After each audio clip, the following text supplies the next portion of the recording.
Olá, meu nome é José Carlos Carturan Filho, sou diretor de desenvolvimento da Eleven Treinamentos.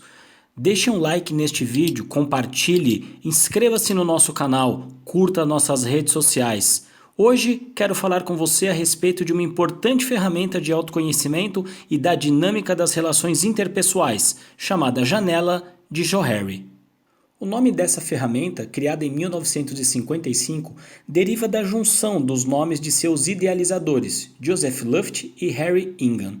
A janela de Johari é uma representação das dinâmicas das relações interpessoais e dos processos de aprendizagem em grupo, e tem grande utilidade para que possamos entender de modo mais abrangente como as pessoas tendem a se comportar em suas interações. Além disso, serve como um meio importante para que possamos promover também processos de autoanálise e autorreflexão.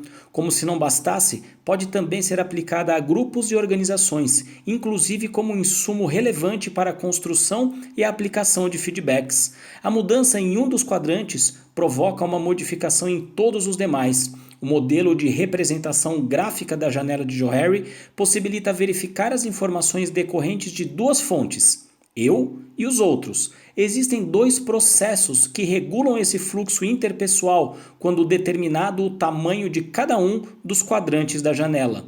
O primeiro deles, a busca de feedback, que consiste em aceitarmos e incentivarmos a percepção dos outros sobre nós mesmos, para identificarmos como nossos comportamentos estão afetando os demais, vendo-nos por intermédio dos outros. E o segundo ponto, dar feedback ou submeter-se à autoexposição. Consiste em darmos feedbacks aos outros, identificando por meio de suas percepções e sentimentos como o comportamento dos outros está nos afetando. A metodologia parte de um pressuposto básico, que diz que em qualquer interação humana haverá elementos conhecidos e desconhecidos. Esses elementos podem ser das mais variadas naturezas, mas didaticamente vamos exemplificar como sendo virtudes, comportamentos, pontos a melhorar. Mas podemos também falar em pensamentos, impulsos, desejos, temores, fantasias, preconceitos, esperanças, sonhos, objetivos, forma de ser e de agir. A janela de Johari consiste num quadro composto de 4 partes, ou janelas, que dizem respeito às variáveis existentes nas relações. A janela de Johari é composta a partir de 2 eixos.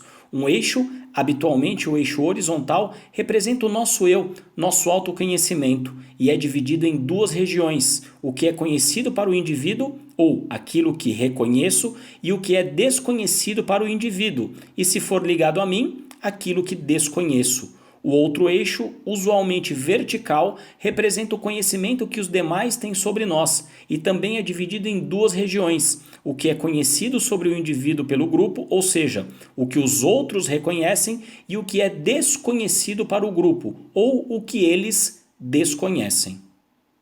Estas divisões dos eixos formam 4 quadrantes, assim denominados: área aberta, área cega, área desconhecida e área oculta ou secreta. Vamos então detalhar um pouco mais cada uma delas. Vamos começar pela área aberta, aquela que eu reconheço e os outros também reconhecem. Esta área inclui aquelas informações, positivas ou negativas, que são conhecidas tanto pela pessoa em questão quanto pelas outras pessoas. Chama-se aberta porque é onde efetivamente se dá o relacionamento interpessoal produtivo.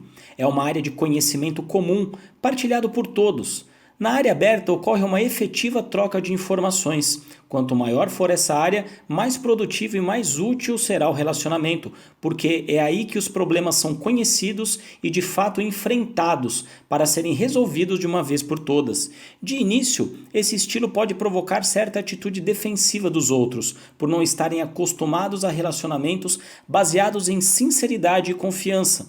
Mas a perseverança tende a promover uma norma de sinceridade recíproca com o passar do tempo, possibilitando a obtenção de confiança e o aproveitamento do potencial criativo. Dentro da área aberta podem estar contidos comportamentos, premissas pessoais e até mesmo opiniões, como a comida predileta, o time para o qual a pessoa torce, se ela gosta ou não de animais de estimação e assim por diante. Ou seja, é algo às claras, que a pessoa não faz questão de esconder e permite que esteja exposto à percepção dos outros.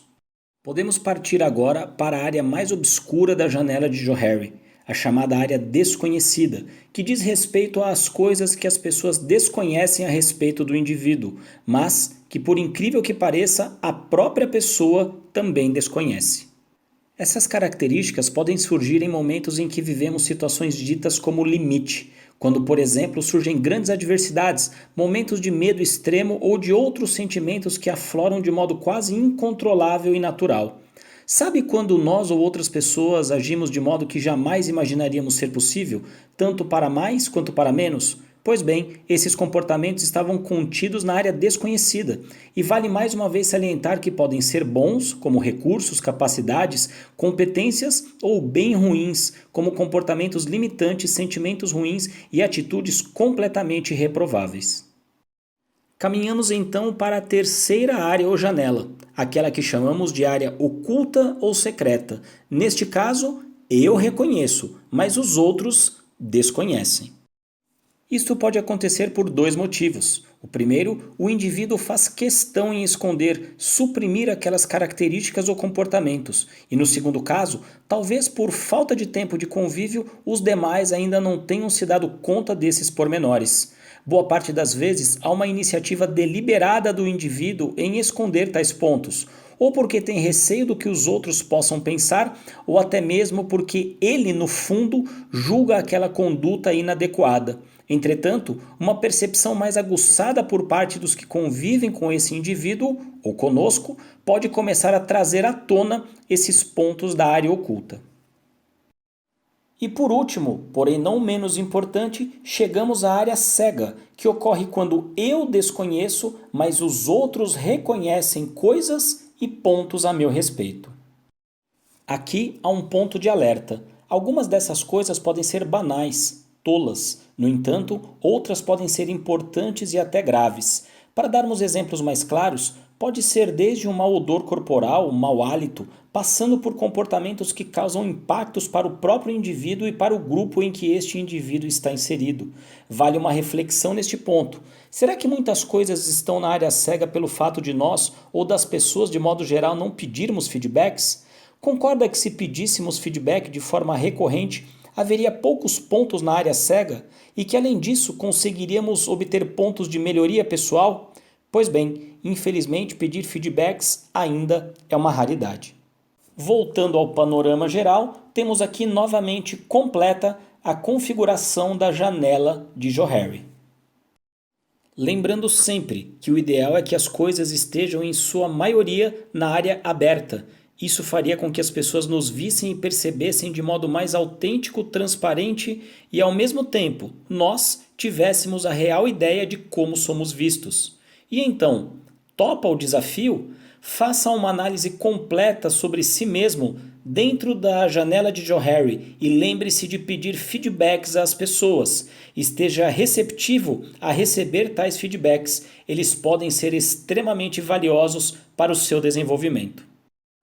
Muito obrigado por assistir a mais esse vídeo. Lembre-se de fazer a inscrição no nosso canal para receber nossos conteúdos. Deixe seu like e compartilhe com outras pessoas que se interessam por esse tema.